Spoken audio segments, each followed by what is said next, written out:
السلام عليكم ورحمة الله. أهلا بيكم في فيديو جديد. النهاردة معانا آخر ركنة في الموسم ده، موسم العيد، والعيد المفروض فاضل عليه يومين أو 3، فالفيديو نزل متأخر شوية. الركنة زي ما انتم شايفين 3 قطع. طبعا احنا بنفرشها دلوقتي، فطبعا المحل هنا مساحته محدودة، فما بيبقاش نافع ان احنا نفرش معظم الطقمة. فدي ركنة 3 قطع، فهنحاول قدر الإمكان ان احنا نرصها جنب بعضها عشان نشوف شكلها النهائي هيبقى طالع عامل ازاي. طبعا دي حرف يو، بتبقى كلها جنب بعضها كده وطالعه رسمه حرف اليو. تمام. الركنه 3 قطع زي ما انتم شايفين، كلها معموله من القماش الكتان، وكلها معموله من نفس القماش. يعني مفيش ساده ومشجر زي ما في بعض الناس بتحب تعمل، او لونين زي ما ناس تانية بتحب تعمل. وزي ما انتم شايفين كده الدراعات عندي اللي هي بتبقى فك وتركيب، لكن احنا هنا مثبتينها. برضو من الناحية التانية الدراع واخد نفس الشكل، شايفين؟ تمام. زي ما قلت لكم القماشة ديت اللي احنا اتكلمنا عنها في كذا فيديو قبل كده.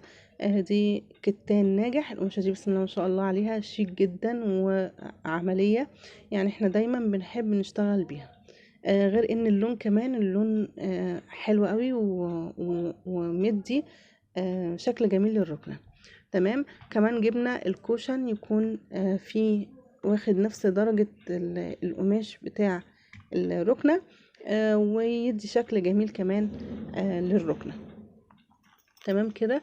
في ناس طبعا اهم حاجة وهي بتتفرج على الفيديوهات اللي زي دي بتبقى عايز تعرف السعر كام.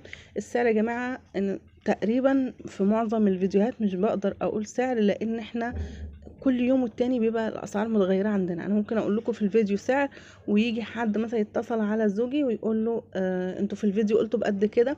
البضاعه، السفنجات والبضاعه اللي بنستخدمها هي اللي بتتحكم في الاسعار. يعني كل يوم والتاني بيبقى فيه اسعار مختلفه، الله المستعان. والناس كلها عارفه ان الاسعار اليومين دولت في وضع غير مستقر. تمام. فاللي عايز يعرف سعر، بسيب رقم الواتساب بتاع زوجي في صندوق الوصف تحت الفيديو، يقدر بقى يتواصل معي على الواتساب، يلقط سكرين من الموديل اللي يعجبه، او يجيب صورة من عنده وبيتواصل مع زوجي على الواتساب، وهو بيقول له التكلفة كام، تكلفة اليوم برضو. تمام. نرجع تاني للطقم بتاعنا. الخشب بتاعنا هنا معمول من الخشب الزان، خشب النجارة، معمول من الخشب الزان. القماش زي ما قلت لكم قماش كتان. السفنجة عندي كثافة 45، والفايبر اللي بنعمل منه الشلت والكوشن، شلت الظهر والكوشن، بيبقى فايبر هولو او فايبر الفنار.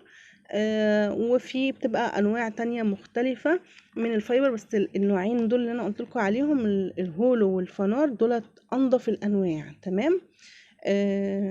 نيجي بقى للشلت بتاعتنا. الشلت تبقى معمولة، شلت القاعدة معمولة من السفنج كثافة 45، وعليها طبقة فايبر رول، وبعدين بنكسيها بالعبك ونقفلها كويس. بعد كده بنعمل لها الكسوة الخارجية اللي هي من القماش الكتان اللي انتوا شايفينه دوت، وبتبقى معمولة بالسوست، سوستة كبيرة عشان العميل يقدر يشيل الكسوة ويغسلها ويلبسها تاني بمنتهى السهولة، ما يبوظش السفنجة او يعني تضايقه وهو بيدخل الكسوة.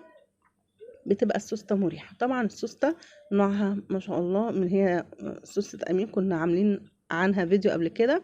سوستة نظيفة عشان تبقى عملية وتعيش مع العميل. تمام. تقريبا كده قلنا كل حاجة تخص الركنة. لو في اي استفسار رقم الواتساب بسيبه تحت الفيديو. لو في برضو عندكم تعليق ولا حاجة سيبوه، وانا برد على التعليقات. اي استفسار برد عليه في التعليقات. متنسونوش لايك وشير واشتراك في القناة.